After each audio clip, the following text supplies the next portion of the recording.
경남 산청군에 심원사라는 절이 있었습니다.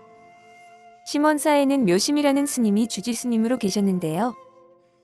묘심 스님은 절이 너무 나이가 낡은 절을 중수코자 부처님께 매일 기도를 드렸습니다.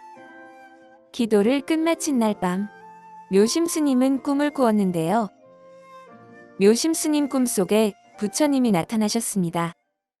내가 내일 아침 일찍 일어나거든 동구 밖을 나가서 가장 먼저 보게 되는 사람에게 시주를 청하여라. 꿈속의 부처님은 이렇게 말씀하셨습니다. 꿈에서 깬 묘심 스님은 아주 기뻐하며 부처님께 예불 하고 동구 밖으로 향하였습니다.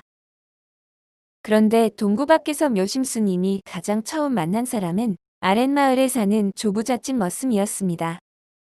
하필이면 처음 만난 사람이 가난한 머슴이라 묘심 스님은 난처하였지만 부처님의 말씀을 따라야 했기에 조부잣집 머슴에게 어제 꿈속에서 부처님께 전해 들은 말씀을 전했습니다. 스님의 꿈 이야기를 다 듣고 난 뒤 조부잣집 머슴이 말했습니다. 저를 중수하는데 얼마가 필요한지요? 대략 100량 정도면 될 듯합니다. 조부잣집 머슴은 묘심 스님의 말이 끝나자마자 망설임 없이 말했습니다. 그 100량 제가 내겠습니다.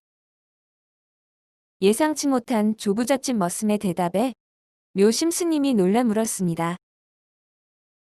처사님은 남의 집 일을 하며 살아가신 분인데 어찌 그리 많은 돈이 있습니까? 스님의 질문에 조부잣집 머슴은 겸연쩍은 웃음을 지으며 말했습니다.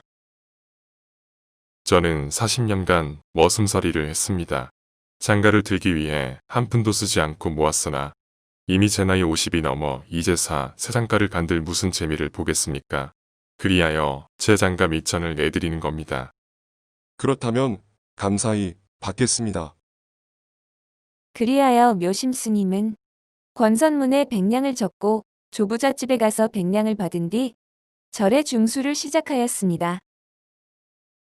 그런데 동네 사람들은 머슴 보고 미쳤다고 비방하고 묘심 스님이 무지한 머슴을 속여 돈을 뜯어냈다며 헛소문을 내기 시작하였고 설상가상 조부잣집 머슴은 시주를 하고 며칠 뒤 병이나 일을 할 수 없는 처지가 되어 다른 사람 등에 업혀 묘심 스님이 있는 절로 내쫓기는 신세가 되었습니다.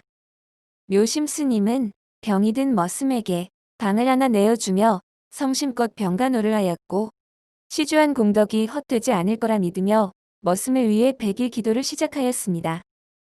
그런데 기도를 시작한 지 며칠이 되지 않아 머슴은 병이 심해져 그만 숨을 거두고 말았고 묘심 스님은 크게 상심하여 머슴을 화장한 뒤 정성껏 장례를 치러주었습니다.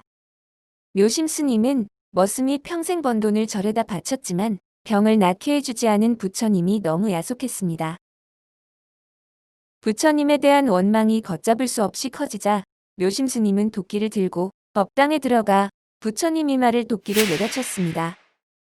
안간힘을 써봐도 빠지지 않는 부처님 이마에 꽂힌 도끼를 그대로 놔둔 채 묘심 스님은 절을 떠나 이산 저산으로 유량을 하였으나 심원사의 부처님이 생각나 하루도 마음이 편한 날이 없었습니다. 그로부터 25년 뒤 산청군에 새로운 원님이 부임하였고 심원사 부처님 이마에 박힌 도끼에 대한 이야기를 듣게 되었습니다. 새로 부임한 원님은 그럴 리가 없다며 자신이 도끼를 빼보겠다 하고 심원사를 찾아갔습니다. 법당에 들어온 원님은 정말로 부처님 이마에 박혀있는 도끼를 보며 크게 놀라 도끼에 손을 갖다 대는 순간 많은 사람들이 온갖 방법을 써도 뽑히지 않던 도끼가 너무 쉽게 뽑히는 거였습니다. 서슬퍼런 도끼날에는 화주시주 상봉이라는 글귀가 새겨져 있었고 원님은 무슨 의미일까 의아해하며 도끼를 이리저리 보고 있었는데요.